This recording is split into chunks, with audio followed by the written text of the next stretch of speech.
Well, here we are, and we're in the live studio audience, and I'm going to turn it over to Captain John Powers, who is the Chief Operating Officer of the Truman National Security Project, and also heavily involved with Operation Free, where some of us are wearing the pins. Thank you for the pin. And John, thank you so much for putting this together. This is an extraordinary event, and it's really an honor to have all these great people who have served our country. I just want to take a moment to thank them for that. Thank you very much, sir. Sir, thank you. Thank you, Devin. Oh, I think I'm good to go. Before we get started, I'll get a chance to introduce the speakers here in a second, but thank you for joining us. And Devin, thank you for helping to put this together, and the Carnegie Council for hosting. Just wanted to ask a question of the audience. How many folks in the audience are veterans or military family members, or currently serving? All right, thank you. All right, foreign service, good. My name's Jonathan Powers. I'm the Chief Operating Officer of the Truman National Security Project. I'm also an Iraq veteran. Spent 15 months in the 1st Armored Division in Baghdad and Najaf, Iraq. One of the reasons today's event is called Leadership by Example sort of ties back to an experience that I had when I first got in the military. I graduated from John Carroll University, where I was an ROTC cadet. I just got to my unit, and I was a fresh lieutenant, actually an education major, had just learned about field artillery, and all of a sudden I'm thrown in charge of a group of 40 combat soldiers, and really had to act like I actually knew what I was doing. But luckily I had a platoon sergeant who did. And this platoon sergeant grabbed my lapels and he dragged me around to the side of the motor pool, and he said to me, "Sir, there are 2 types of leaders in this military. There's those that lead by rank and those that lead by example. The soldiers are going to follow those that outrank them because they have to. But they want to follow someone that sets an example, someone that sets a standard." And unfortunately, I believe we as a country have been leading on energy by rank for too long. We're the biggest, we're the strongest, so we get what we need. But we haven't begun to move into the 21st century in this issue. With the military has begun to lead by example. They're starting to look, and we'll talk a lot about this today, but they're looking at things like renewables. They're looking at what they can do on the battlefield and installations in a way that no other sector across the nation is. So that's one of the reasons we wanted to have this presentation. A little bit of background of the Truman Project. The Truman National Security Project is a national security leadership institute. We have about 400 fellows across the country that have some type of national security background. Some of them are in the audience today. Our goal is to train the next generation of national security leaders.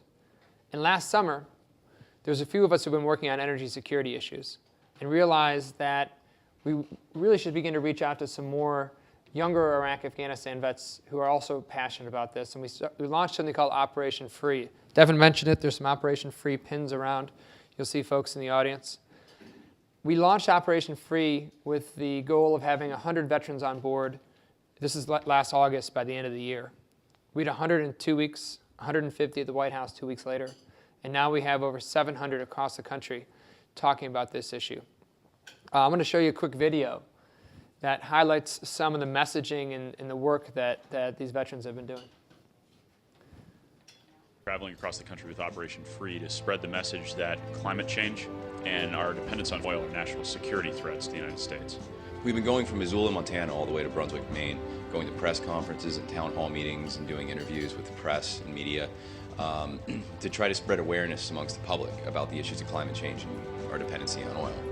And the reception has been overwhelmingly positive. The vets of any conflict, from World War II, Vietnam, Korea, and present vets, they all understand this. We are a coalition of veterans and national security organizations who have really come together because we believe that national security and climate change are related. It doesn't matter whether you're left or whether you're right. Everybody wants America to be secure.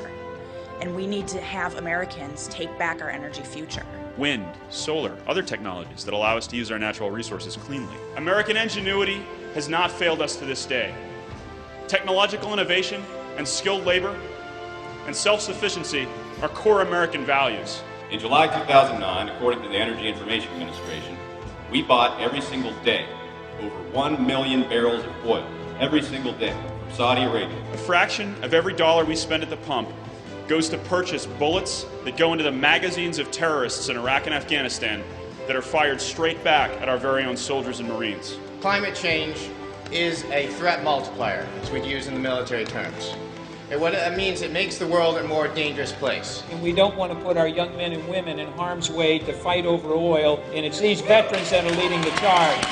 For the security of the United States, for the economic value of the United States, and the future of our state and our country, we need to be able to take control of our energy future and have a more secure America. The Pentagon has declared our dependence on fossil fuels a security threat. Veterans from Iraq and Afghanistan are traveling the country as part of Operation Free, campaigning to end our dependence on oil. We have a few of these folks here today. It's time to break that cycle. That's what Operation Free is all about, and that's what we're all here to do today. So if you could just pull up the slideshow.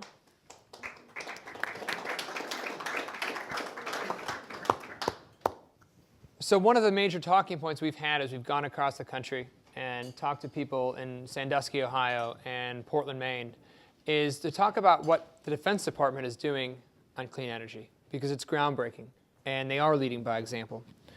If you go to the next slide. Military leaders and even the CIA have identified climate change as a threat to our national security. This is from the Quadrennial Defense Review, a report that's put out every 4 years by the Defense Department, looking at our threats. And you can read what they said about climate change here.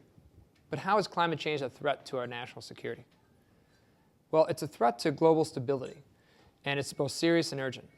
Changes to air and sea temperatures result in frequency and intensity of things like storms and droughts, a lack of drinking water. And the problem with these changing environments is that they're happening in areas that are already fragile or destabilized, such as sub-Saharan Africa. Now, the military calls climate change, or in the military terms, climate change acts as a threat multiplier. So these storms, these droughts, the water problems cause things like mass migration and suffering.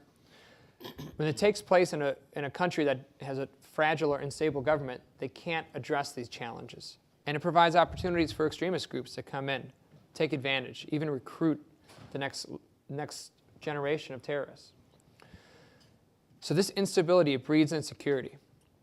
A report from the Center for New American Security rightly points out that climate change may not be a threat that soldiers can attack and defeat, but it is likely to affect the safety and prosperity of every American, both through its effect on global stability and on our local environments. So does climate change play a factor in what the Defense Department is doing on clean energy? It does. But what is more of a factor that I believe is the actual effect that energy has on our troops and our troops in the field. And it's this concept that's driving a lot of the work the Defense Department's doing. If you can go to the next slide. On July 25th, 2006, the commander in El Anbar sent a letter.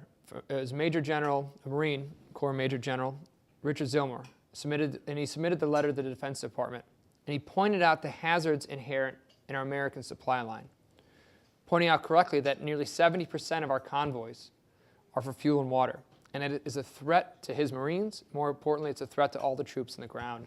This is a picture of a supply line going into Afghanistan. So if 70% of our convoys are for fuel and water, and the majority of our casualties we're facing in the war zone are from these convoys, what piece of equipment do you think uses most of this fuel? Is it Humvees? Is it tanks? No, it's our generators. It's the generators that are running the air conditioning, the tents, or the computers that we need to execute our battles.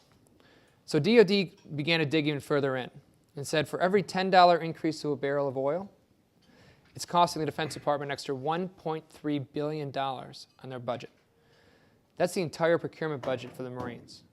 And from 2009, they saw it increase from about $30 a barrel to over $80. And imagine what that does to defense planning when your budget's being crushed by fuel costs. Now, the title of this slide in particular refers to a quote from Marine General James Mattis.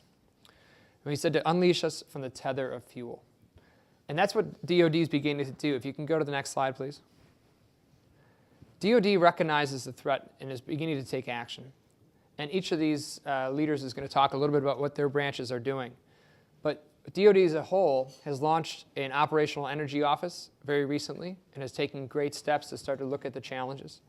Each branch is looking at different issues around sustainability, energy in the combat zone. They're identifying opportunities for renewables. So while Washington is paralyzed from taking action to move us into this new clean economy, the military is taking action. This is a picture from Nellis Air Force Base out in Nevada, a 70,000 solar panel installation, the largest in the country and I think possibly the world. Unfortunately, our Air Force spokesman couldn't come today because of a personal issue, but this is a major piece of what the Air Force is focusing on. If you can go to the next slide. While the military has been taking action, so have we. We've had veterans all across this country going to over 29 states, over 100 cities. We've talked to tens of thousands of Americans about these challenges. Over the last week alone, we had 4 teletown halls, meaning we talked to people in Pennsylvania and Wisconsin and Michigan, and had over 17,000 people per call in for an extended period of time, almost an hour, to learn about these issues, which is incredible. We had a letter signed by 33 admirals and generals, which I think is available. If hopefully these gentlemen can back me up, there's not a whole lot you can get 33 admirals and generals to agree on. So to get them to sign a letter is pretty exciting for us. One of our generals is here in the audience, General Sipe, retired Air Force general, has been a real champion for us on this issue. We've also published a report with the Pew Project on National Security, Energy, and Climate that's available in the back. And it highlights what the Defense Department is doing on clean energy and really was, I think, the instigator for us putting this panel together today. If you can go to the next slide. We talked to the highest leaders in the land. This is obviously Senator Harry Reid. We've also had one of our veterans personally brief the president on these issues. If you go to the next slide. This is our new target. We're sponsoring a NASCAR racing team and taking a group of veterans and retired admirals and generals out to Kansas City, specifically to talk to NASCAR fans about the national security implications of our energy posture and climate change. We're hoping it has an effect, and we're still raising money for it, by the way, if anyone's interested. If you go to the last slide. So that hopefully lays out a little bit of the issue for you. And what we're hoping our military leaders can talk about is what they're doing within their branches and the leadership they're showing on these issues. The first one to speak is going to be Rear Admiral Philip Cullum from the U.S. Navy. He's the Director of Fleet Readiness. A graduate of the U.S. Naval Academy with a degree in physics, he served in numerous positions of leadership to include commanding a carrier strike group. He's a leading advocate for this issue, both within DoD and outside. And just this last spring, he briefed our Truman Fellows at our national conference. He's also been a mentor of mine through this process that I've been learning more and more about what DoD is doing. And sir, thank you for joining us. Thank you. The first thing I'd like to do on behalf of all panel members here is to thank the Carnegie Council for hosting this and to be able to have this information be able to get out so that folks will know what it is the military is out there doing. And second, to Jonathan for being able to help herd the cats and garner us to get up here to New York City to be able to talk with you all. For my remarks, if we can bring up the slides here. It'll take a second, I'll start talking. I think the 2 questions that I think you're probably interested in finding out from me are why does energy matter to the Navy and why does clean energy matter to the Navy? On the answer to the first question, and John kind of said it fairly well when he said that, the cost piece is certainly always a driver. When the price of our fuel that I had to pay as the fleet readiness head went from $1.2 billion up to $5.1 billion, when the barrel of oil went from $33 a barrel to $147 a barrel, that gets a lot of people's attention because that extra $4 billion means it's not going to things that are necessary for warfighters at the pointy end of the spear. So that certainly is a key piece of it. But second to that, now this is a good point, military people always like to tell stories, and I'm going to tell you a sea story. But this sea story is actually quite a few years old, and we'll go to the next slide, and I'll let you kind of read this as we go. Is that from World War II, and that's Admiral King, who was the Chief of Naval Operations during World War II. You can see how important oil was to him. A great story for that is a strike group of ships that were down in the South China Sea that were stuck in the middle of a typhoon in the depths of the war, and they were using fuel at a pretty significant rate. And they got to the point where the amount of fuel that they were using was so great that their tanks were almost empty. In some cases, so empty that their engines stopped. Now, when your engine stops on a ship and you're in the middle of a typhoon, that's not good, because you go beam into the sea, you start rocking and rolling, and you can take rolls upwards of, I've seen rolls up to 50 degrees or so, and at that point, when you're not making any way through the water, you can actually capsize. That actually happened, and we lost not only numerous ships, but we also lost scores and scores of sailors that died as a result of that. Now, that's a 60-year-old example. Let me fast forward to today, and why does energy matter today? It matters today because in the audience here is Lieutenant Damian Blasey, and he's a F-18 Naval Flight Officer.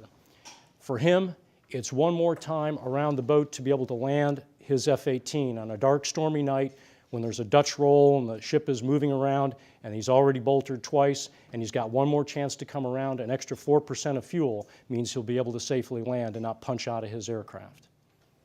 That's where it matters. As well, when you're alongside a ship, alongside an oiler, and you're replenishing, you're not able to do much war fighting when you're alongside that oiler. Also, some of your defenses are down a little bit, and that's also a period of vulnerability. So if you don't have to do that as much because you've increased the amount that you can actually steam, the length of time you can steam, or the amount that your gas will take you, the gas of whatever kind will take you, then you're giving back more warfighting capability to the sailors, again, that are out there in the operating fleet. So as you can see in World War II, it was important. It's important today. So hopefully that's why it matters, why energy matters. Now, why does clean energy matter? I'm going to make the case for that as we go, because it does matter. There are two task forces that the Navy has stood up, Task Force Energy, which I run, and Task Force Climate Change that the oceanographer of the Navy runs. Now, I made a deal. Originally, I was asked to run both of those, and I don't have enough bandwidth to cover all that. So what I did is made a deal. The deal was that if the other admiral was going to run that task force, I would have people on his task force, and he would have people on my task force. And that's the way we work it, because we really do see these as two sides of the same coin for national security purposes. Next slide. Now, this slide kind of shows you the energy successes. You saw the last slide. It mattered in World War II, and we cared about it then. We've been caring about it for a fairly long period of time. These are things that we've embarked on over the years. These are not recent. Some of these go back over a decade. China Lake, the geothermal plant out there, 270 megawatts of power, geothermal power, that goes back to the grid. And that helps out both businesses, helps out California energy customers, and it helps out the Navy. As you can see, an energy conservation program called INCON that allows us to incentivize sailors and ships and commands to be able to make a difference on cutting back the amount of fuel that they use. They get money back if they do the best job at it, and that money back can be used to defray costs for other things that they would otherwise have to pay for on board the ship, including welfare and recreation for the sailors themselves, and that always matters to a sailor at sea after 6 or 7 months at sea. Guantanamo Bay Wind Farm, 3.7 megawatts of power that helps power the base there at Guantanamo Bay. And aviation simulators and trainers that we use that don't burn that barrel of gas. You don't burn that barrel, it's the barrel you save forever. The more simulators we use, then the more efficient we are and the less gas we're actually expending. But it has to be for the right series of missions that you do. And as you can see, photovoltaics, there's a whole series of photovoltaics at our naval base in San Diego. Next slide. Now, since that point of 10 years or 15 years worth of work, we also got a kickstart with the Recovery Act money, which we put to very good use across a broad range of things. Quick win things that would start netting us some return right away, and then some things that were a little bit more visionary that would help redesign some engines for the future, and then also some things that potentially could be game changers out there. The result of that is now that we are institutionalizing energy into our Navy program. As you can see, we look at it in terms of kind of two areas, efficiencies or alternatives. The efficiencies kind of on the right-hand side, whether they be afloat or ashore, are really important because, again, those are either the MBTUs, the British thermal units of grid power that you pull, or the barrels of fuel that you use, that if you can conserve those and be more efficient in them, again, those are warfighting capabilities returned to the operational fleet, and it's also the barrels of fuel and also the carbon that doesn't get released to the atmosphere. On the alternative side, again, on both afloat and ashore, you can see that we want to be able to assure mobility. At the end of the day, we look at it in terms of warfighting capabilities, assuring our mobility so that we have other alternatives other than petroleum for all the reasons that were stated in the video that you just saw. Expanding and extending our tactical reach so that we can fly further, that we can drive our ships longer without having to have that next drink of fuel. Lightening our load, and I think you'll hear a little bit more from my Marine Corps counterpart on that one. That's true not only on land, and we have thousands, tens of thousands of sailors that are boots on ground in Iraq or Afghanistan today that also have to worry about those issues. But we also have to worry about it from the standpoint of aviation for our planes. If you can lighten the load on the plane, then again, that plane will fly further and it won't burn as much gas for the same mission. Finally, protecting our critical infrastructure ashore. A critical piece of that, if we green our footprint, we can actually end up protecting our critical infrastructure better. So the two of those things go hand in hand as well. So as you can see, the things that we're embarked on for the future, whether it be flying planes, and you may know that we flew a F-18 Hornet. It's a stock F-18 Hornet on biofuels. It was part of a test program that we had. That was on Earth Day. There was no mistake as to why we flew it on Earth Day. Again, we see those issues as integrally linked. The sources of fuel that we're looking at, as well as, again, on the efficiency side, and you can see some of the things with vehicles, again, that benefit not only the Navy but also the Marine Corps. Again, many of those things were initially kick-started by the Recovery Act money. Next slide. This is an example of how some of these technologies can come to fruition. One of the things that was actually started a while ago, but which we realized was something that would actually, this is an electric drive ship, the USS Macon Island. That electric drive ship is significantly more efficient and effective, burning a lot less fuel than its predecessor counterparts. And this is an amphibious type ship that both sailors and Marines are embarked upon. And what we found when we sailed it on her maiden voyage from the East Coast to the West Coast is she saved somewhere in the neighborhood of $1 to $2 million, depends on what the assumptions are, just for that voyage. So think about this, when we own these ships for 40 years, how much in overall costs we end up saving as a result of that, and can potentially make it go further and without having to look for that next drink of fuel. Next slide. Let's talk about fuel for a second. A lot of people wonder about when we go to alternative fuels, where are we going on alternative fuels? I'll tell you the first thing that we're doing is we're going to drop-in replacements. Drop-in replacements meaning that we don't want to have to change out and reinvent every engine in the Navy inventory, whether it be for a plane or a ship.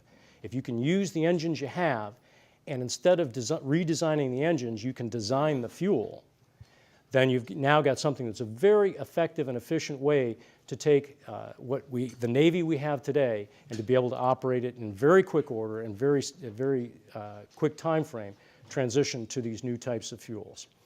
And that is what we're doing, is we are engineering this drop-in replacement. We don't have to reinvent the logistics fleet at all. We stay with the oilers and the ships and the infrastructure and the tanks, everything we have. It's a 50-50 mix so that you can mix it with petroleum as you need to in the early stages. Ultimately, where we would like to go is to neat biofuels, and that's the longer range objective. You have to start somewhere and mitigate your risks, and that's why we're starting with 50-50. But as you can see, this is a much simpler way to get to a quicker end state, which is movement towards these biofuels. And as we're seeing, industry is moving in a very similar direction, and we're looking at working with them in that regard. Next slide. Now, why next generation biofuels? Because I know that on the tip of your tongue, for many of you that are familiar with this market, you say, well, haven't I heard a lot of problems with using these kind of fuels on board ships? And the answer to that is yes, there are problems with first generation biofuels, but that's not what we're looking at. We're looking at second or third generation, again, depends on the definition of these fuels. And again, these fuels are, as a second, third generation, as you can see, the feedstocks we're using, camelina and algae, and I will tell you, we are agnostic about what the feedstock is to a certain extent.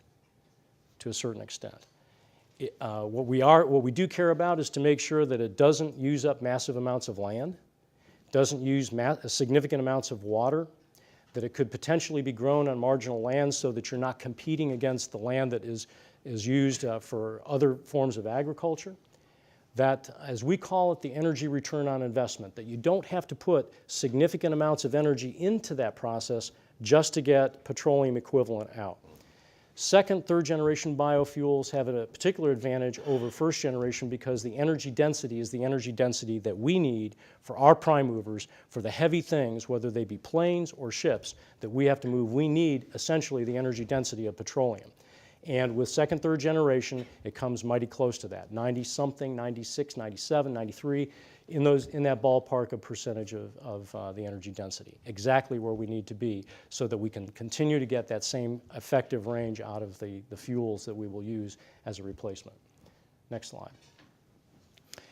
And then last year I want to talk about, and this is a good way for me to talk about how the Secretary of the Navy's objectives and the Chief of Naval Operations objectives actually correlate extraordinarily well. Secretary of the Navy has laid out some very challenging goals for us. 50% of our operational fleet will operate on some form of a clean fuel by 2020.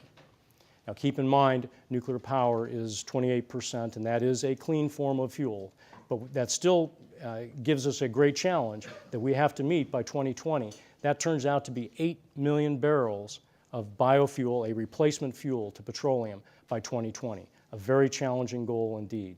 And that's already built into the assumptions that we also have to have greater efficiencies. Because the first and best dollars spent, whether it be both ashore or afloat, tends to be in terms of what? Saving the barrel so you don't have to replace it with something else. But we need to make these other investments as well so that we can be able to meet the Secretary's other challenges, which is both 50% ashore by 2020 and sailing a Great Green Fleet, a demonstration of it in 2012, and you can see what's laid out there as the objectives, and 2016 to actually deploy that Great Green Fleet that is powered entirely on an alternative form of fuel. And we are doing test and certification programs right now to ensure that every platform meaning ships, planes, submarines, and aircraft carriers, every form of fuel is going to be an alternative form of fuel. And that's the path we're embarked on. So finally, with my last slide here, I normally like to call the left half of the slide the 100% renewable energy platform. But we're not going to go back to that. Although it is pretty cool to see manpower and sail power operating a ship in a man of war. But for its day, it was an incredibly novel and amazing ship, truly amazing ship. Why? Because American ingenuity is what made that ship different from every other ship that sailed the high seas during that period of time frame. If you remember, Constitution's nickname was what? Old Ironsides. Why? Because the cannonballs bounced off. Why? American ingenuity about the way in which the ship was built. The fact that we knew that if we did things a little bit differently, change the length versus the breadth of the ship, it would sail 2 knots faster. That was combat capability. You could cross the T, as they used to call it, and you could win an engagement every time, or pretty much every time. And that's what we did then, and that's what we kind of need to do today. We talk oftentimes, and looking around the audience here, for some it's probably not our parents' generation, maybe our grandparents' generation, in at least one case here. But for many of us, our parents' generation was always known as what? The greatest generation. And they were. And they were. What's our generation known as? We're great consumers, aren't we? We're really good consumers. But locusts are good consumers too. They go through the field and they eat all the seed corn. I don't think that's what our generation wants to be remembered as. And I think we want our generation to be remembered as a great generation, hopefully the greatest generation for our grandchildren. And the way to do that is to be the regeneration generation. So thank you, and I hope that helps make the case for why we have to go this route and why we're embarked on the path that we are and how determined we are that we've got to see this through and we need to do it quickly because the time truly is of the essence. You can see we're doing a Naval Energy Forum on the 12th and 13th. I'd invite all of you to sign up and come down to Washington, D.C. to the Reagan Center where we're going to hold it. Thank you.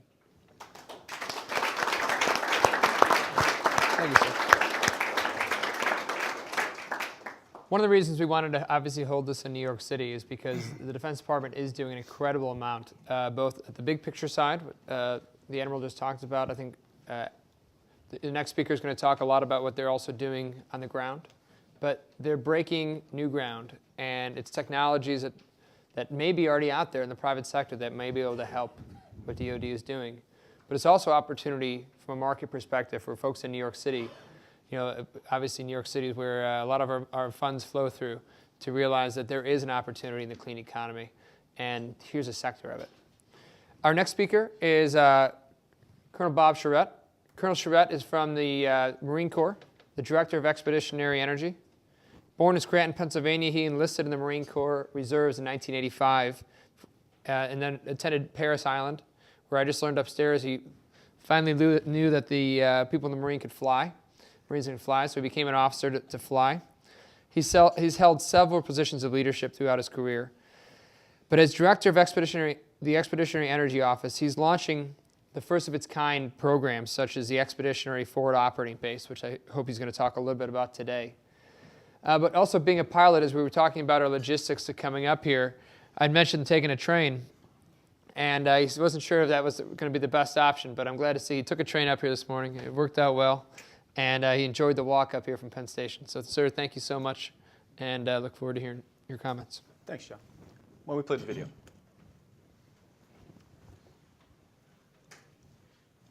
Once again, the combat engineers of 3rd Battalion, 5th Marine Regiment are the first to go through training at Enhanced Mojave Viper using only renewable energy. Right now, they've run over 192 hours of operation without any use of fuel.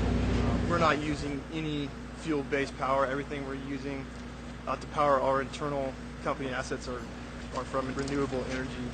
And with that being said, we've had no issues. Greens, or ground renewable expeditionary energy systems, are just one of the solar panel systems the Marines are using to power mission-essential gear such as computers and batteries. I like it. It works really well. It's a quiet system. We don't have to worry about refueling anything, the generators.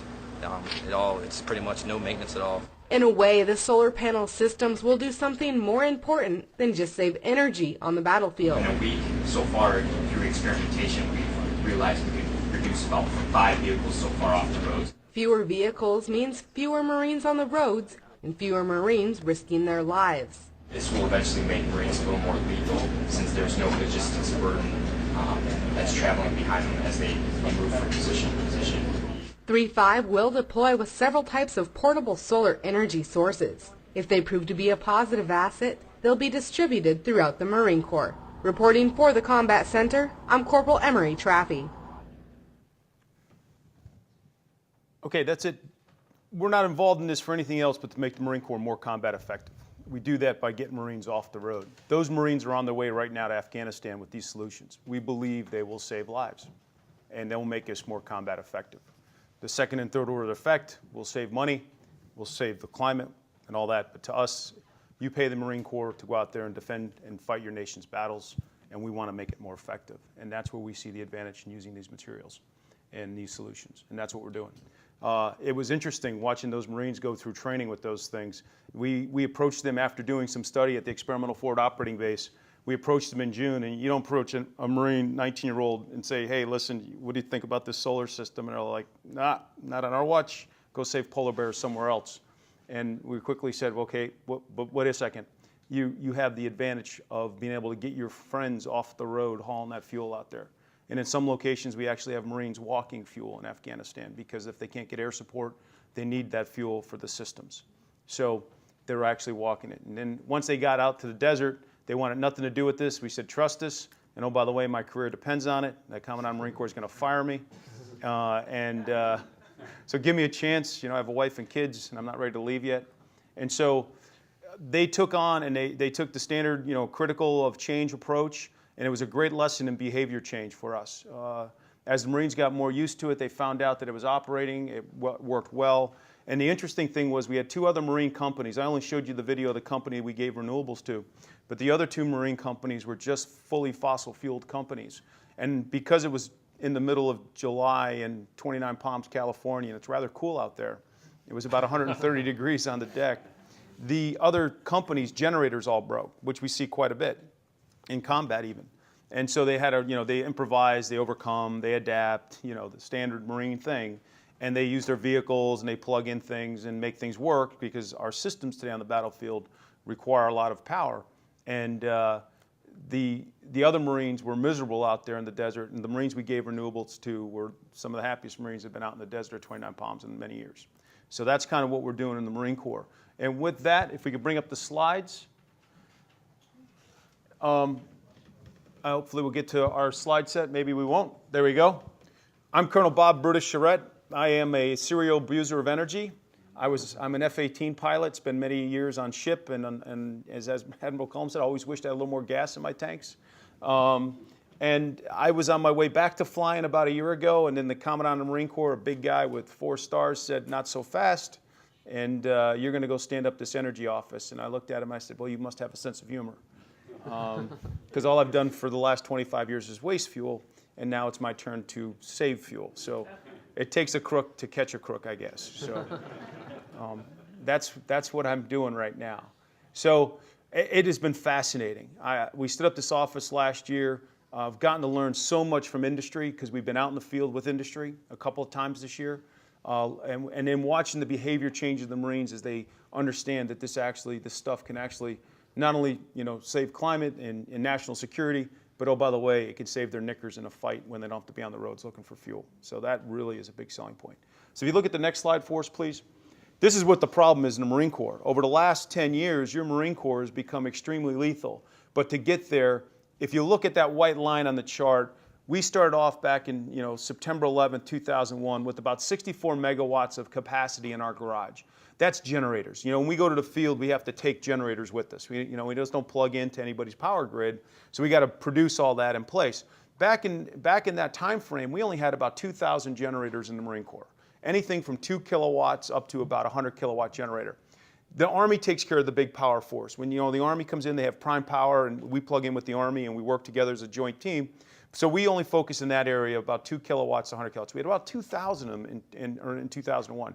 Today we have over 8,000 generators in the Marine Corps, enough to sink an aircraft carrier just by putting all their darn generators on it. Close. So the point is we're up at 303 megawatts of generator power. We can power small cities now with the Marine Corps. That's not exactly positive for us. It's good in the fact it's made us more lethal because they have powered systems that we today would never imagine to have on the battlefield 10 years ago. However, they've made us now critically dependent on fuel. And oh, by the way, we're starting to look like a second land army. And we have a great land army. You don't need a second land army. We're soldiers from the sea. We work with the Navy. We work in the interdomain space between the sea, land interface, and we need to be light. Okay, so that's what it's all about for us, is making the Marine Corps, being able to power all the stuff we've learned in the last 10 years in combat, but then to be able to bring it back to sea and power it in a sustainable way. So it takes a couple of things. We call it the triad. It takes behavior change, it takes increasing the efficiencies of the systems, and it creates renewables and sustainable energy. And we're attacking all 3 sides of that triangle simultaneously and sometimes repeatedly, especially the behavior side. That's been the most challenging. Next slide. This is just kind of puts it in context. The little green circle to your left is what we plan to go to war with. That's 15 megawatts of generators. It's about 1,800 generators today. This is in our go-to-war packages. That's a Marine Expeditionary Brigade, the MEB, and that MPF is our Maritime Pre-Positioning Force. This is what we have in our go-to-war stores. When we went to Afghanistan last year with a similar size unit, we ended up taking about 36 megawatts of power. That's twice what we planned to go to war with. So, okay, that's an issue. Then when we went and increased the size of our force in Afghanistan with the surge, this is just Afghanistan, we're up to 64 megawatts. What's that mean? We can power Camp Pendleton, one of our major Marine bases, twice over with the amount of generated power that we have on the field today. And what does that mean? That means that we are burning about 200,000 gallons of fuel right now in Afghanistan. 200,000 gallons of fuel every day. Now, that's not a lot to the Army and the Navy or the Air Force, but to Marines, that's Marines hauling this stuff around, some of it walking it in streets like Marja in Afghanistan, where they can't get air support. So it's critically important to us. What does that mean? We're burning about 8 gallons of Marine per day. That means each Marine is carrying about 8 gallons, not literally, but when you take it in the aggregate. So next slide, please. So what does it mean in the end? As I mentioned, the Marine Corps has gotten heavier. We like to think of expeditionary as fast, lethal, and austere. That's what you pay us for. That's what you expect of your Marine Corps, and that's what we endeavor to be. Today, we're probably we're heavy on the lethal, because we are more lethal Marine Corps in the last 10 years, but we're a little less on the austere and the fast. So we got to lighten our load. We got to get ourselves back aboard naval shipping, and we got to be prepared for the next one. And so we got to reduce our footprint. We got to change the behavior of the Marine Corps. We got to get back to our Spartan roots. We've settled in a little bit in Iraq and Afghanistan because that's what we've been asked to do. We need to start thinking about the next fight and also the fight we're in, which we'll talk about a little more. And we got to think about getting back to our naval character. So that's what you pay us for, and that's what we intend to do. Next slide. This is the real thing. This was an Army study that was done. I will bring up the Marine numbers here in a second, but this was in an Army study, sustained emission project. You're looking right now, this is Afghanistan numbers from 2003 to 2007. 1 killed or wounded for hauling every, this includes some Army contractors also, and these are Army numbers. 1 killed or wounded for every 24 fuel convoys, 1 killed or wounded for every 21 water convoys. There's some assumptions in there in that report, but what we are finding right now in the Marine Corps, we just did a 3-month study from March to June. We had 299 convoys, water fuel convoys, 299, basically 3 per day in Afghanistan. We had 6 wounded in action during that time. 10% of our casualties came from hauling fuel and water around, liquid logistics. We just recently had 1 Marine, unfortunately, killed in action hauling around fuel and water. So that's what we think about. That's what keeps us up at night. Next slide. So this is how we're going to go about it. This is our long-term strategy. This strategy is going into 3-star staffing right now, meaning the last level before it goes to the Commandant for signature. We've been working on this since about March. We've had stakeholders throughout the Marine Corps, the Navy, Air Force, Army, helping us write this thing. We call it our Bases to Battlefield strategy. And that's where we want to go. We have 8 gallons of fuel today, of fossil fuel. By 2025, we want to go to 50% of that required for combat operations, and we don't care. I got the little buckets of green, whatever Admiral Cullen comes up with for biofuel. We want to work with our brethren in the Navy and make sure it works in our gear. We don't, we'll let the Navy figure out what that fuel is. We'll just make sure it works in our gear. But we want to have 50% of that is reduced, and we want only to bring to the battlefield in the future mobility fuels. We don't see at this time in 2025 kind of the target we're setting for ourselves where hydrogen or some other thing is going to replace a liquid fuel. Just the energy density. You have 42.8 millijoules per kilowatt per pound in JP8. That's what we use in our airplanes and everything else, and that's what we have to have, and we just don't see that coming from anything but a liquid source. So we understand and recognize that liquid fuels will be on the battlefield. What our hope is that we're using less of it and that those systems are more efficient. So we've come up with this thing. We've got this strategy going on right now that I just mentioned. It's going to go to the Commandant here for signature, probably since we have a Commandant changeover, it'll probably be signed by the next Commandant. And then, but we're also backing up with that purple diagram in there, we're backing it up with the requirements document.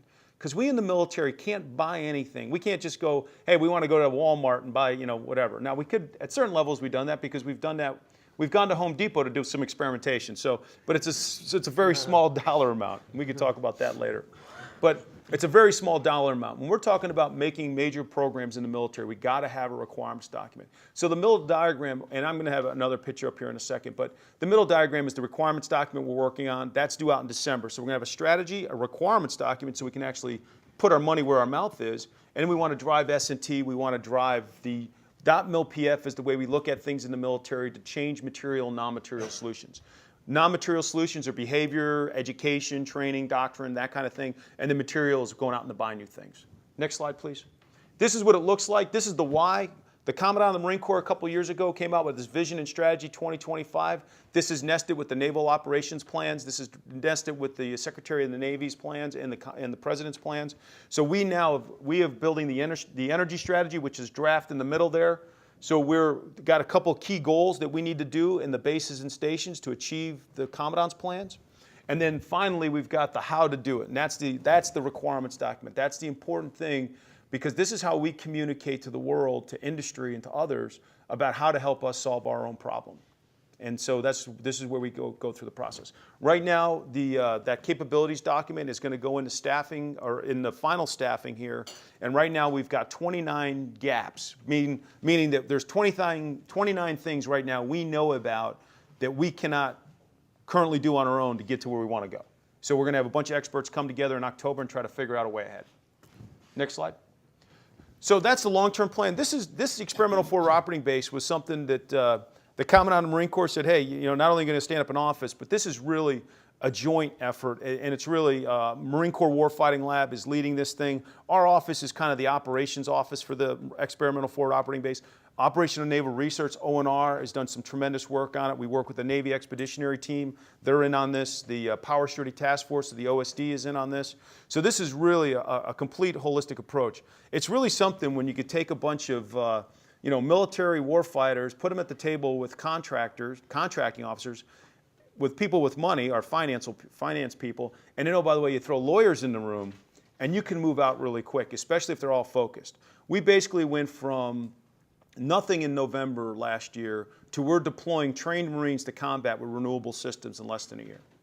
And that's because we put together a multifunctional team and said we're going to do something about it. And actually, the Commandant of the Marine Corps said we're going to do something about it. We moved out quickly. So that's where we're at today. We spent about $3.5 million, and you saw the results of that, and that was on the film strip. So it's been really a fascinating, quick journey for us in the Marine Corps as we move out. Next slide. And you already saw the video. I had that in there in case the video doesn't work. That's India 3-5. They're en route to.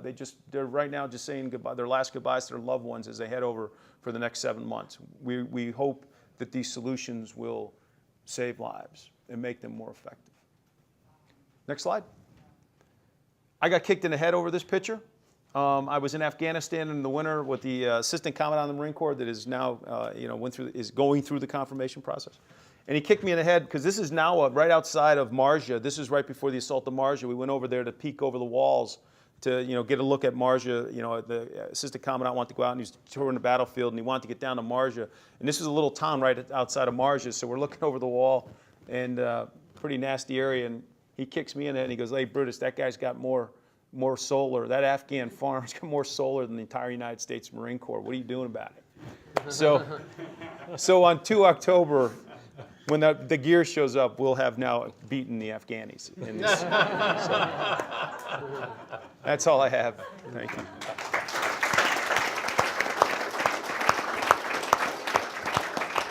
Thank you, sir.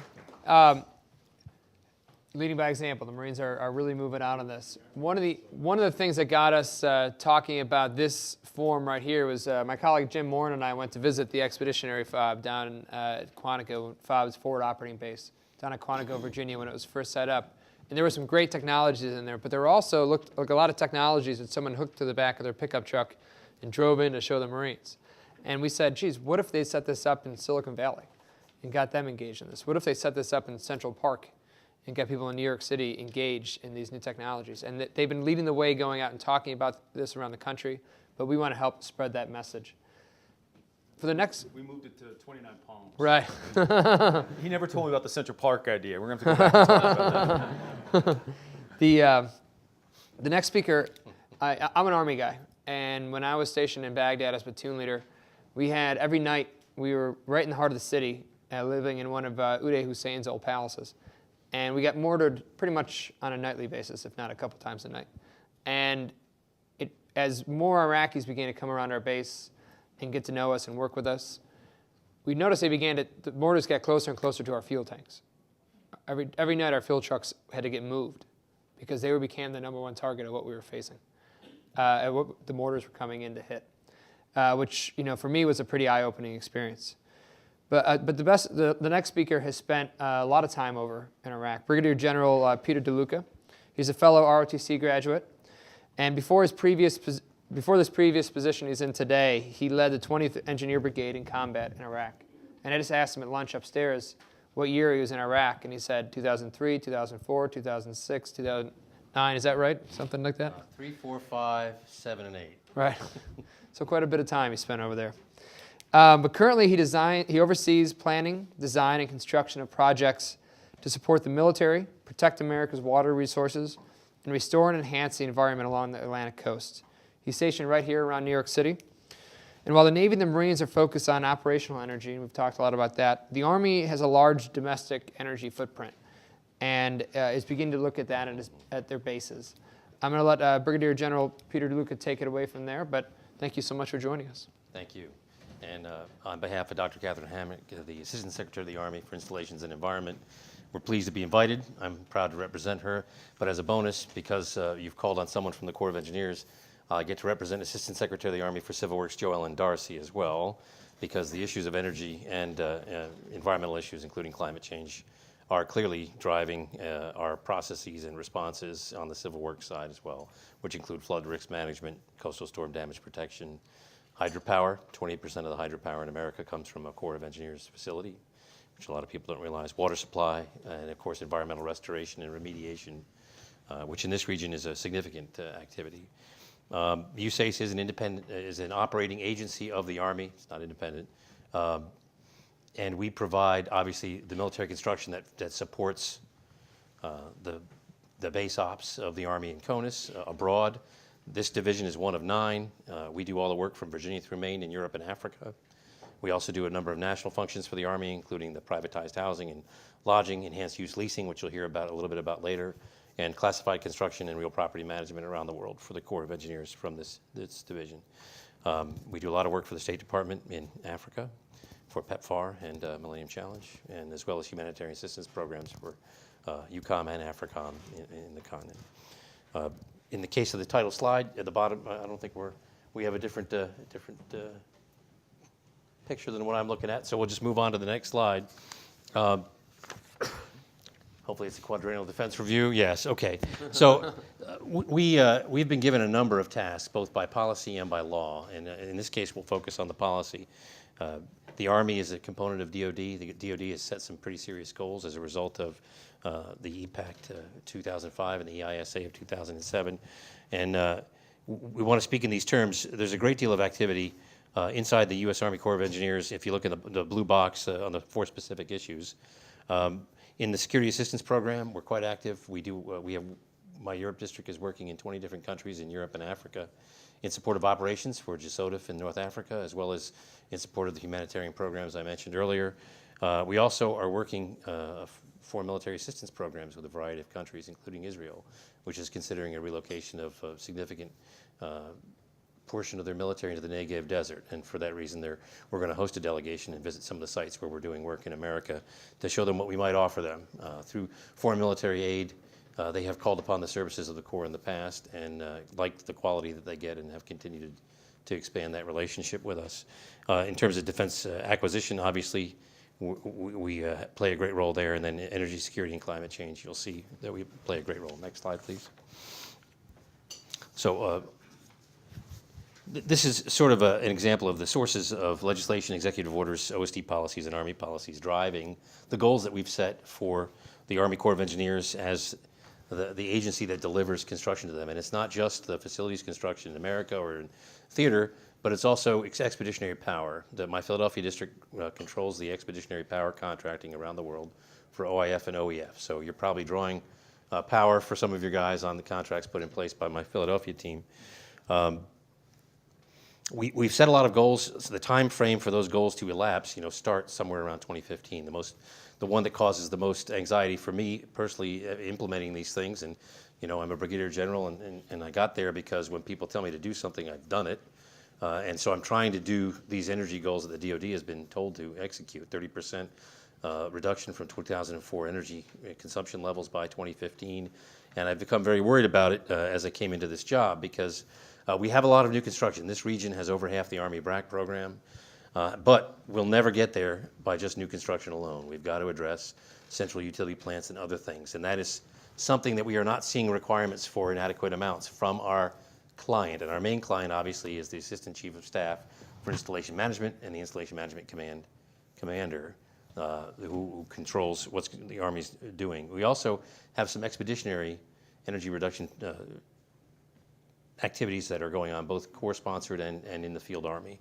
And then lastly, on the civil works side, we are involved in energy reductions and soon to be in greenhouse gas and carbon reductions as both part of the project activity and then the life cycle management of projects and how they behave under climate change scenarios. We have centers at the USACE headquarters that focus on sustainable design. We have established in the last 15 months, while I've been in this job, a sustainable engineering center here in North Atlantic Division. And I think that we're in the lead in certain areas within the Army, certainly, and with industry partners, obviously, in the country. So that's very exciting. Everything in BRAC is a LEED Silver standard, and we have several facilities that are going for LEED Gold. It's not the end-all and be-all for those who are acquainted with LEED. LEED 2.2 for new construction is better, the recent 2009 version, where 15% of your credits must come from energy reduction features. We're trying to get after a standard that's even higher than LEED, working with our IMCOM customer, who really will tell us what those standards are going to be, but we do have the opportunity to shape that. If you go to the next slide, please. There's a lot of activity happening. There's 66 projects around the country that are employing renewable energy right now. If you look at the upper right-hand corner picture, that's a picture of a solar array at Fort Drum. The reality at Fort Drum, though, is that the main source of power for all the facilities there is geothermal, and it has been since the 1980s. The coal-fired power plant that exists on Fort Drum actually provides no power to Fort Drum, and it sells it to the local community. We'd like to get all our Army installations in such a position. The other one I'd like to highlight, if you go to Fort Irwin, California, on the lower left-hand side of the screen, that is a very unique project because it is truly a partnership with industry under a program called the Enhanced Use Lease System, which allows bases to take terrain that is not in use for military purposes at the base, but is owned by DoD. You're allowed to lease it to a private business who make improvements, and for a period of time, they can achieve revenues through that use of that land and improvements. At the end of the period of the lease, the improvements and everything else returns to the Army's ownership or DoD's ownership. In the meantime, there's a stream of revenue payments to the garrison that they cannot get through the budgeting process. And Fort Irwin, we have an enhanced use lease in place that a private developer is putting in a solar photovoltaic array that will take Fort Irwin off the grid, and it will be self-sufficient in its power. I suspect when that is nearing completion, we will find the demand for this kind of enhanced use lease across the Army exploding, and we're already reorganizing our teams in this division to be able to meet that additional demand. I think we'll leave it at that for that one. Next slide. We kind of built our bases and even our overseas presence part by part, maximizing the perceived benefit of each part individually. And that has resulted in sort of the energy consumption posture that the Army is in. And we recognize that what we have to get at is sort of a systems engineering approach. Smart cities, if you will, IBM is looking at smart cities management for energy use, among other things, in terms of it. And so we have to take some sort of a similar approach. And we're studying what's going on with cities and states around the country, as well as some of the private industry initiatives to try to get at a way to address this. And those discussions about central utility plants are a part of that I mentioned earlier. Next slide. We have the ultimate goal, obviously, of net zero energy for individual facilities as well as installations. This is a very challenging thing, and of course, by the end of FY12, we have the goal of 5 installations that are designated to become net zero energy by 2021. That's not a lot, but these are pilots, and we'll learn a lot from those pilots. We are already learning from some of our renewable features. We've put in solar photovoltaic arrays in a variety of places around the Northeast region, most recently at the Seagirt National Training Center. Just the 2 facilities they have for solar power, which are not extremely large, in New Jersey, which is not the sunniest state in the Union, will reduce their carbon consumption by 7 million pounds over the next 30 years. That's the equivalent of planting 1,000 trees or driving 9 million fewer miles on New Jersey highways. So it doesn't have to be gargantuan to have a huge impact when multiplied across, say, every parking lot in the DoD, which you can put a pole barn over and put solar arrays on. So we think we have a way to get at this, and then 25 installations by 2031 are the goals that the Army has set for us. I am in search of net zero pilot projects in this region. I think I need to go to a big project to get enough buffer that people will not be afraid of what they perceive as the additional costs. And so we have requirements coming up, we know, in this region to build the Cyber Command campus in Maryland, and I know that they will be a huge energy consumer, and so we will be negotiating with that client to try to get them to buy into as much net zero capability as we can get them to, so that they have a campus that is self-sufficient and is able to be operational 24 hours a day, 365 days a year, because Cyber Command, as you know, is going to be required and called upon without any sort of breaks. The other is on the civil works side. We have a large project in the planning works that we're setting up offices and governance structures for with the Virginia Port Authority. It wants to build the greenest port in the world. It will double the capability of Norfolk and Hampton roads to receive cargo, dry cargo, and we each have a component of the project, which will be over $1 billion project in the creation of a new port system there. So I'm hoping that we can convince them, given their own stated objectives to be the greenest harbor in the world, to put in some of the features that are perceived as experimental and are perceived sometimes incorrectly as adding costs. We have a general figure, if you go to the next slide, we have a general figure that these kinds of things are going to add costs to our dollar amount. So if you want to get to energy reductions of between 30 and 60%, water supply reductions of 30%, you're going to pay 10% more. And that so far has proven to be true during the BRAC program. We know that with clever design and more experience, we will get to the point where we can add these features without adding any costs. We're bringing in at the same price. The other thing that we hope that we can do is get to a point where we do life cycle management, and I'll talk a little bit more about that later. If you can go to the next slide, and I think some of these are different than the ones I'm looking at here. I think we're one behind. Very good, thank you. Something that we're doing in the field is similar to what the U.S. Marine Corps briefed in some ways in terms of using solar arrays better, but also there are simple things like coating tents and other structures that require huge environmental control unit support so that they reduce the HVAC demand and then significantly reduce the power generation demands. It sounds simple, and it is, but it actually works. In addition, we want to use some of those things that have got us into trouble in the past, like refuse and garbage burning that has led to some claims of illness and other things by soldiers called upon to carry out those tasks, to try to use that as a resource and turn it into energy. And there are several systems that are being tested right now in theater. The other thing I wanted to highlight here, which sounds very simple, and it is solar-powered security lights. These made a tremendous difference in the Battle of Baghdad. A national grid that was not reliable 24 hours a day, but this lighting changed environments just as much as the security walls and the access control points put in place by the Army, the coalition forces, and the Iraqi Army.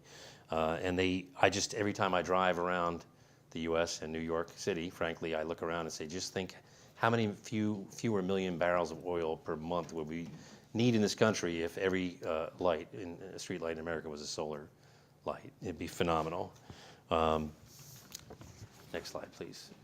Okay, we're ahead of where I am, so I'm going to say a few things about sustainability. The Army Corps of Engineers, as a result of guidance from DoD and the Army, has put together a strategic sustainability performance plan. I want to highlight it because it addresses both civil works and military sides. 10 goals: 23% reduction for greenhouse gas emissions by 2020. 5% Scope 3 greenhouse gas emissions by 2020. Develop and maintain a comprehensive greenhouse gas inventory, which is an issue in terms of how do we inventory that and what are we counting, and of course then what credit regime will be in place that encourages the right sort of behaviors.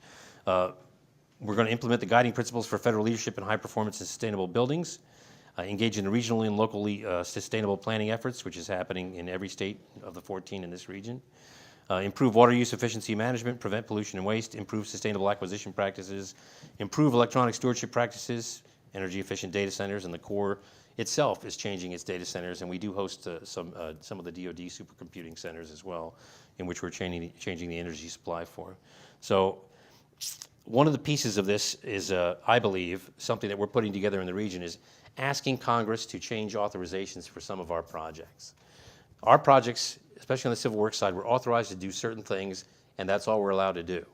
Initially, many of the dams in this region were put in place for flood risk management. That's what they're authorized to do. Later, congressional legislation allowed them to be used for recreation, in some cases for water supply. We keep voids and we rent voids to various authorities, and they can store water there for water supply. What I'd like to get is to the advances in low-head power in the last decade have been significant, and I want to try to be enabled by legislation and by policy within the Army to apply low-head power to all the reservoirs that we own in this region. It's not a lot, but it will certainly power our own requirements to operate those facilities and some portion of the local demand in the area. There is tremendous private industry interest in this, and we're starting to negotiate with the Federal Energy Regulatory Commission so that we can do this and require the people who are receiving a benefit from it to do some things for the government to maintain the feature, the constructed feature itself. I say that because in this region, our features are approaching the end of their design life. Okay, life cycle management. We do not do life cycle management in the apportionment of capital investments in the government in general and in the Army in particular. We need to get to the point where we are going to do that. And sea level rise and climate change responses will drive us to that, I believe. And here's why.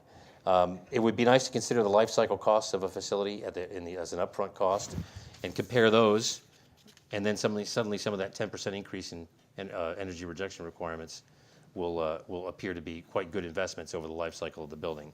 So sometimes we do not pay for features right up front that we might like to have because we're trying to stretch a dollar farther to get more facilities that soldiers need. In the response to climate change, we are going to be required, instead of a 50-year lifespan for a coastal storm damage protection feature, a water supply feature, a flood risk management feature, we have to put in decision points during the life of that 50-year project to come back and do adaptive management, because we plan currently against 3 sea level rise scenarios based on the 2007 IPCC scenarios, and we evaluate the performance of our features, our new features, under each of those scenarios. Now, we don't always invest the full amount up front to deal with a high sea level rise scenario, but we have decision points in the life of the project that we have to come back and evaluate what's going to be augmented or changed about the project to do that. If we can do that on the civil works side, there's no reason we can't do it on the military side. And so I hope that we'll be driven to do that. Next slide, please. And this is the last slide. I just bring it up to highlight the fact that sea level rise is the first part of climate change that we're responding to because it has the most obvious and modelable effects for us. And it plays into two of the requirements from Congress that we have in terms of managing flood risk management, coastal storm damage protection, and navigation. So it does affect also our environmental restoration projects because we want to put in features that are going to behave well under each of the 3 scenarios. And there is a lot of research that we are sponsoring in our own 7 laboratories as well as with academia to see what non-structural protection features, how they will behave under the various sea level rise regimes. The piece that we're also investigating now in collaboration with the states and academia is what is happening to the frequency and intensity of storms and what that means for how our features must behave and be operated. Many of our features are operated, and our operation regimes, some of which are computerized but most are manual, have to be adjusted to adjust to the increasing sometimes amount of water that's coming in to the watershed in a much smaller period of time. Whether those aside from the urbanization changes in this region that have changed the way our projects behave, these will be requiring adaptive management in the future. The last highlight I want to say is we do support the combatant commanders with water planning resources, even though they don't do civil works. We've done a Sava River study to support UCOM, and we're doing water planning activities to encourage multi-state cooperation in Africa for Africa Command. I think I'm going to end it there, and I appreciate your time and attention. Thank you.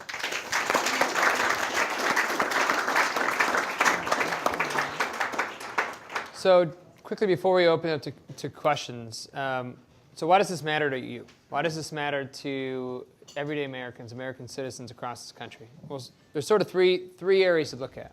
One is it's affecting our troops on the ground by doing things like adding extra installations to our tents, saving the amount of fuel our generators are using when air conditioning isn't escaping out of them. We're keeping vehicles, fuel-alert convoys off the road and literally saving lives and extending our combat capability. It matters for your security here at home.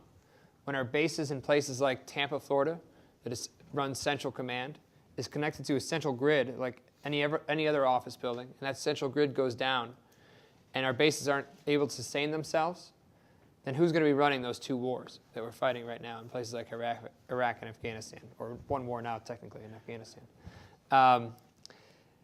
And it matters for moving ahead with our own economy. You know, I talked to my wife this morning who was up in Albany, and the only way she could get from, she was up there for work, from her hotel to the conference she was going to was because she had a little thing in her car that told her where to go and told her where to turn. It was a GPS system. That came out of the military. A lot of you guys got invitations to come today through your email, which came out of the internet, which again came from work done by the military. There's a real potential here to look at these new clean technologies and to help move this country into a clean economy.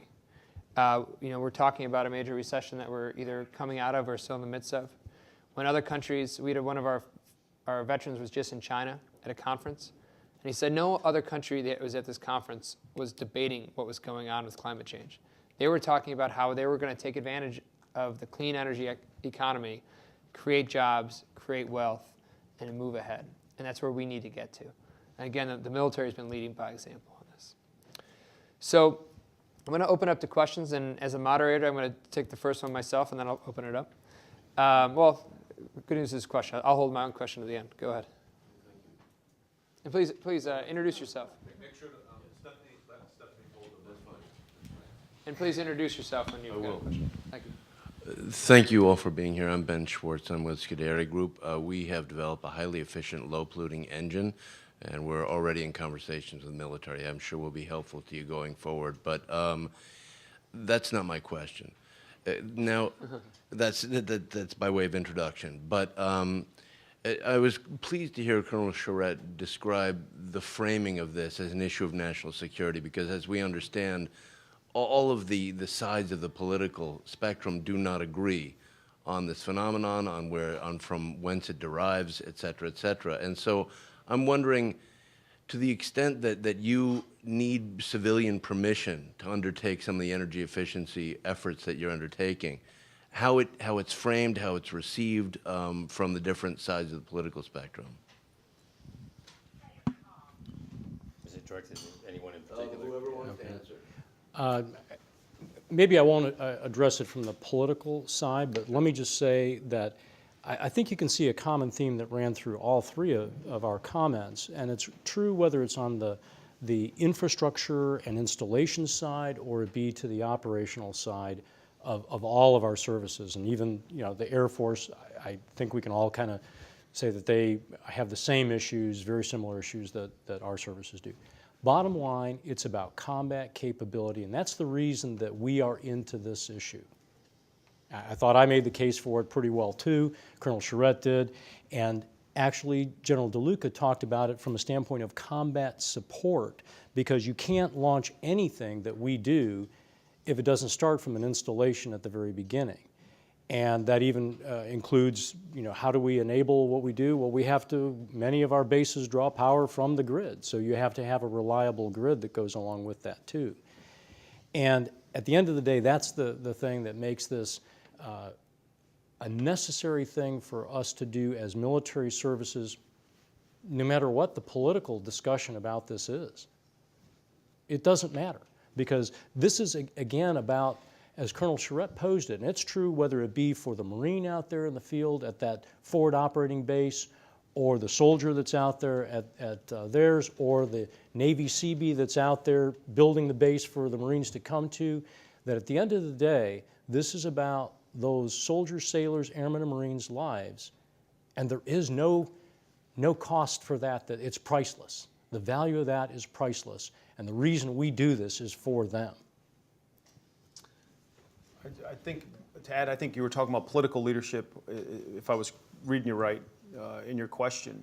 The support has been tremendous. Actually, one of the things I told the Commandant when we started really embarking on this, my concern is that people are going to over-expect, because there's been so much support, you know, and I don't get involved in politics, but it's reality of Washington, D.C. We just stood up the Department of Defense, based on the National Defense Authorization Authorities of 2009, set up a new Director of Operational Energy Plans and Programs, Ms. Burke.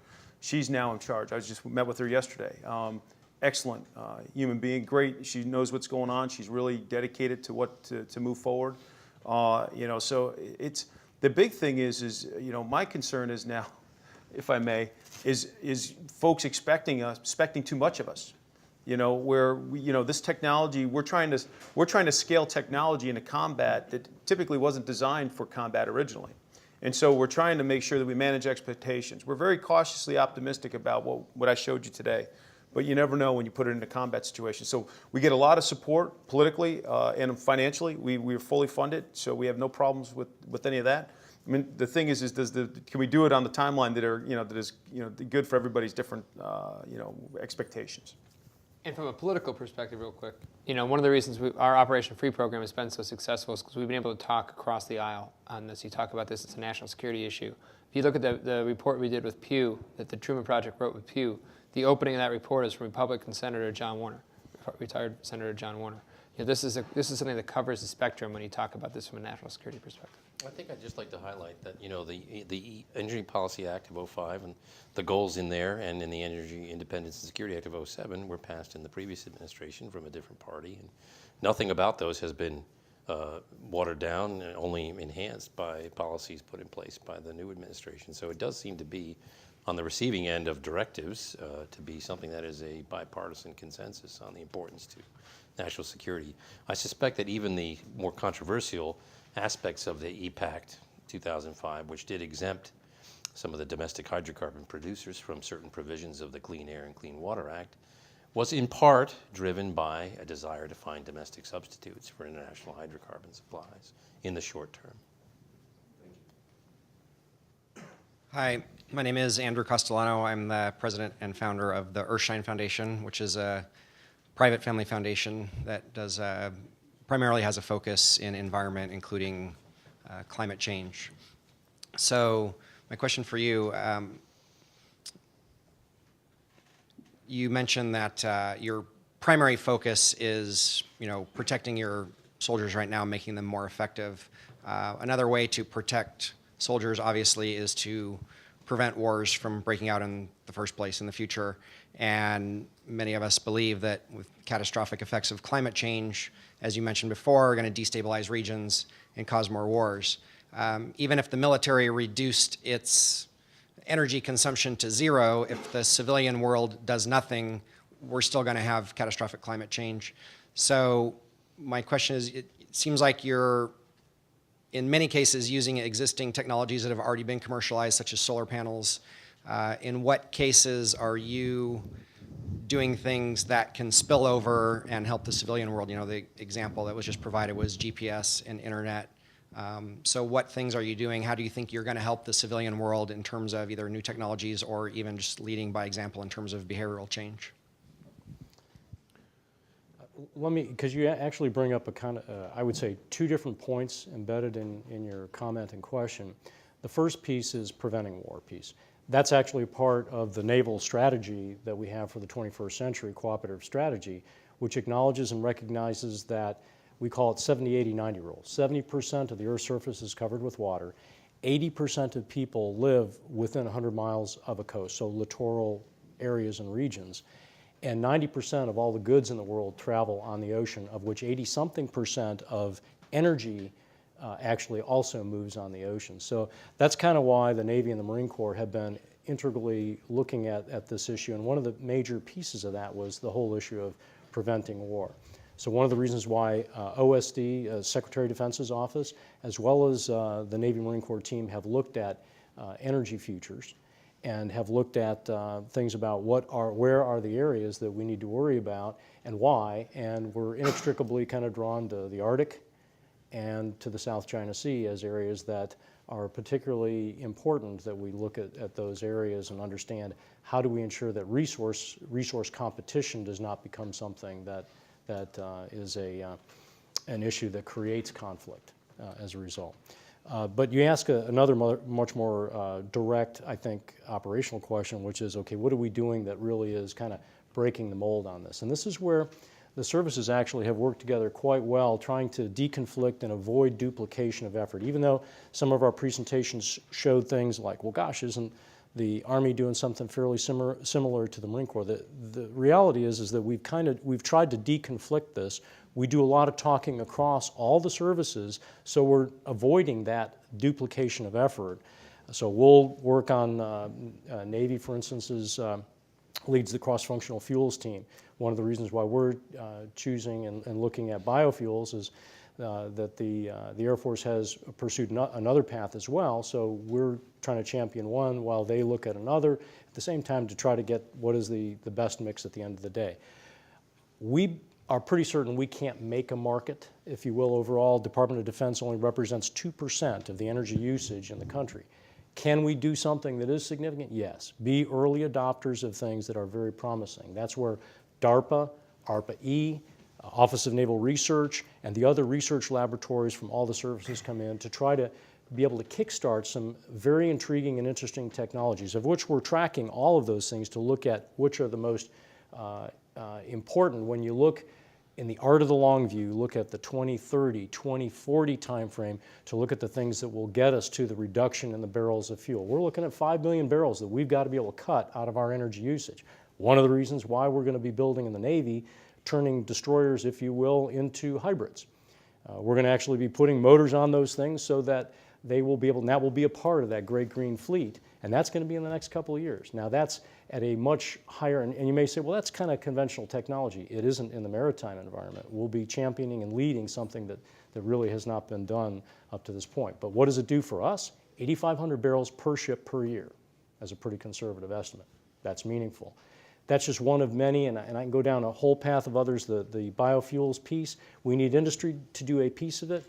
What we're doing is doing the test and certification protocol, so we have that market, and then we're hoping to help working with industry to be able to see the development of those things. But ARPA-E and DARPA are doing a great job of looking at a range of different alternatives, and we're staying very connected with them so that we become the first end users of those. And again, that's how you champion something as an early adopter. And since we're sort of short on time, I don't know if I go to the next question, but one of the things that just, and I'm going to steal Colonel Charette's comment, when they just have the second forward operating base, they brought in technologies that aren't on the market. They were looking at what we can do to get these things moving, correct? Yeah, and I think it's important, the Admiral, I just want to give you a second on this. Back in the 1950s, the Navy built the first computer down here in New York City for figuring out torpedo angles. It wasn't until the 80s that the rest of everybody else caught up with what the Navy had started. The internet, 1960s, was for, in UCLA, back up on the coast. It was done by a Defense Department, for nuclear communications, 1960s. It wasn't until the 1990s that it was commercially adopted. The Navy's paving the way in biofuels. I was at a conference last week at Stowe, Vermont, with a kickoff of the next generation of solar. We're peeking at things probably that the commercial world won't see economics in for 30 years maybe, but we're there. We can put that money at risk for a lot of reasons, and it's a good investment. So, and to answer your second point, we put 35,000 Marines on the street every year. So we hope they'll be your early adopters in society. Excellent. Unfortunately, this is the last question, and James, if you can hold yours for afterwards, you want to ask him now? Okay. Is that okay? Sir? Sorry, James.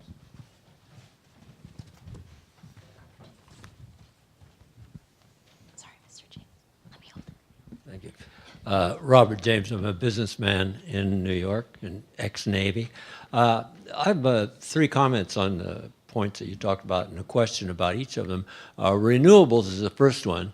No renewable, green, makes any economic sense per unit of energy without subsidy, usually heavy subsidy.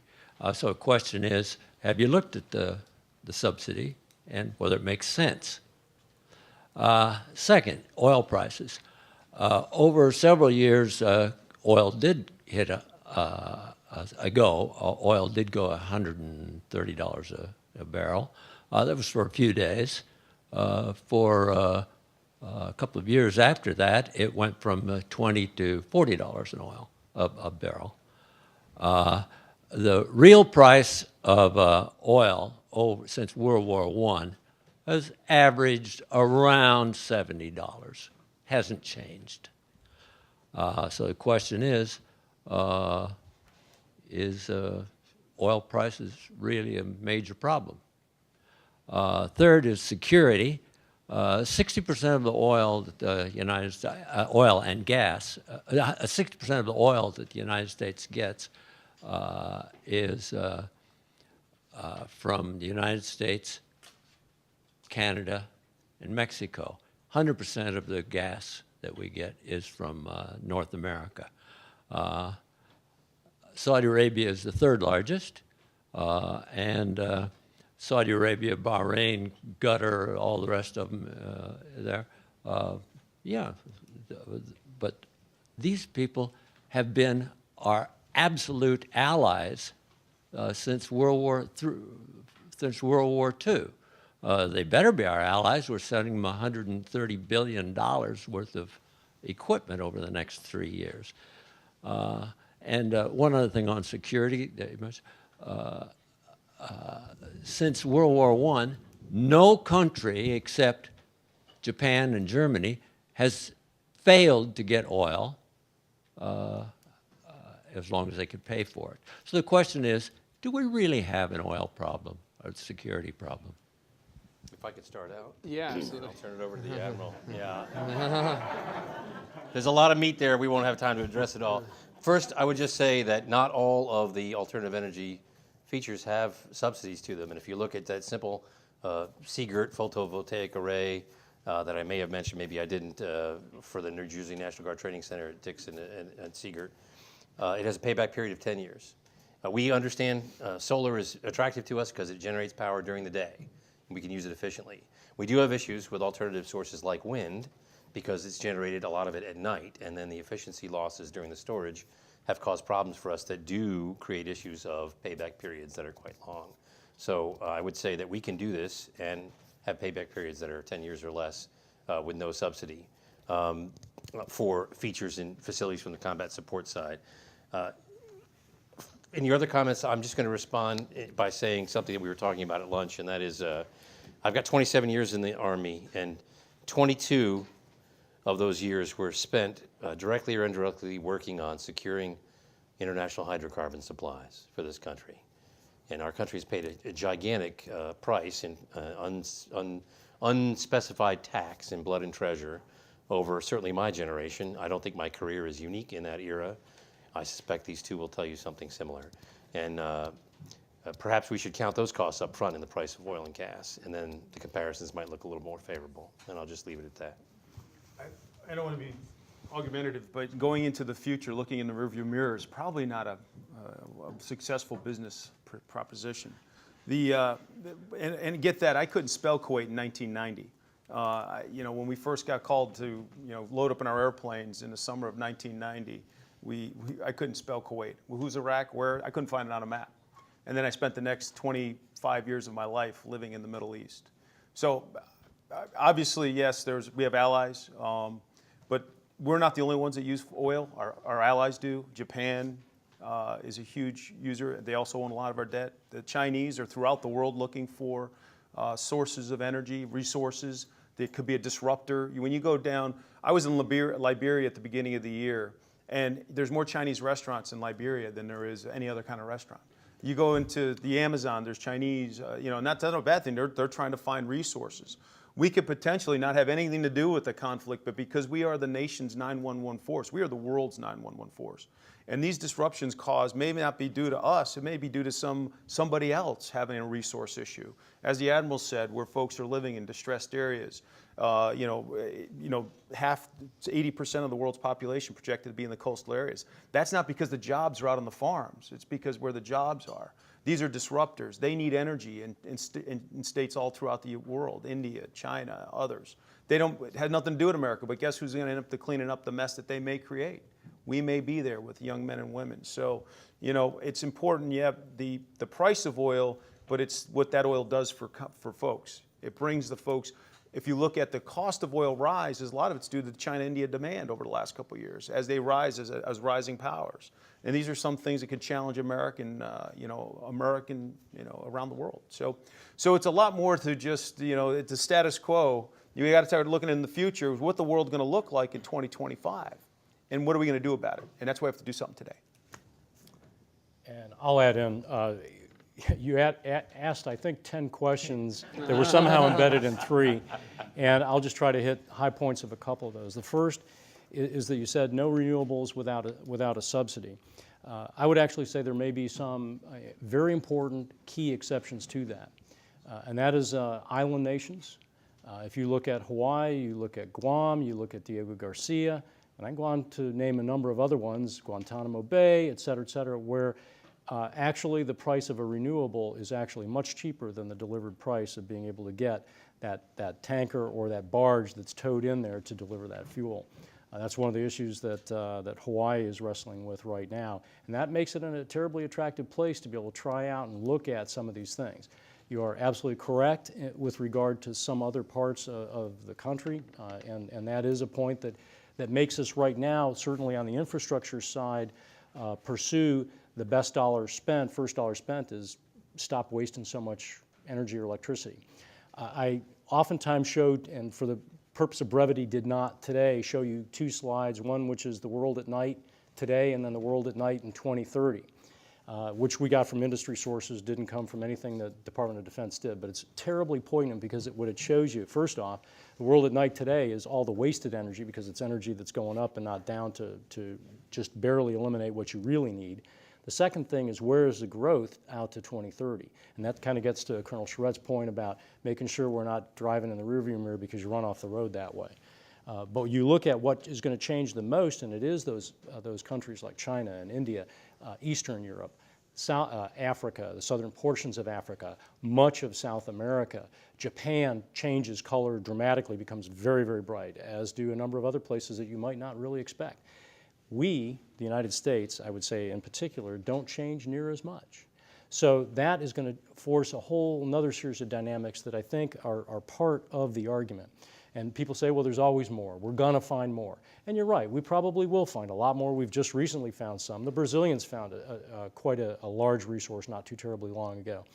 All those add to the barrels that are out there and available. But the thing to be important in that is that when the cheapest barrels run out, or not run out, but get to a point where they can only pump at certain rates, then what you're really competing against is that marginal barrel. That marginal barrel in very deep water is much, much more expensive. And in that case, that's where renewables at some point will become much more important. The second thing is that critical infrastructure protection, that may be a good place where renewables have a part to be able to give us resiliency from a pretty fragile grid, as most people would call it. And I think that's is something worth strongly looking at. Another aspect, holy grail on many sources of alternative power is power storage. And that's one the nation has to work on to help solve that problem, because that will help level the playing field dramatically, even without subsidies. On the last point, with regard to other nations and kind of the world events and security, et cetera, I was just recently in Peru for a conference that Southcom hosted with all nations in South America. And very interesting to see how things are in fact changing down there, and how a nation like Chile is looking at their energy demands and needs, and the fact that hydroelectric power that once could be counted on as being incredibly cheap and inexpensive power is going to become much more expensive, because they're going to have a lot harder time because there's not near as many glaciers down there even today. And I was very struck by how different South America looks even from the last time I was down there in 1989 versus when I was down there in 2010. It's pretty profound. Bottom line is that's going to impact what energy is available at what price. And then that causes this very different series of dynamics that we really have to have. And the crystal ball is pretty cloudy. The further out you go, the more you shake that crystal ball, it's pretty gray. But if we don't start thinking out to that point and start action on many things now, I think that's part of what you also pay the military for, is to be prepared. Thank you for those answers. Just a quick comment before I close out. If you talk about subsidies, if you want to look at the actual subsidies we're spending to support oil, the energy security premium we pay, it would significantly drive up that cost. And that's not estimated into what we look at. And one of the last points, and we talk about this a lot on the road, this isn't from the Truman Project or Operation Free, but this is from the former CIA Director Jim Woolsey and from Richard Holbrooke, who currently oversees Pakistan and Afghanistan. It's oil money that's funding the bullets that are going in the rounds of the weapons that are being shot back at our soldiers in places like Afghanistan today. It's literally funding groups like Al-Qaeda and the Taliban. So, we are, in Jim Woolsey's terms, we're funding for the first time since the Civil War, both sides of the war that we're fighting. So it definitely is a security issue. Thank you, gentlemen, so much for your comments. Thank you to Devin and the Carnegie Council for hosting. We hope that this has been an educational dialogue, and we hope to continue the dialogue. For those on the web, you can go to thetrumanproject.org or operationfree.net to learn more about the work we're doing. Please engage the military. Talk to your friends about what they're doing. This is, like I said, leading by example is a way we can continue to move forward to find the energy solutions that we need. Thank you very much.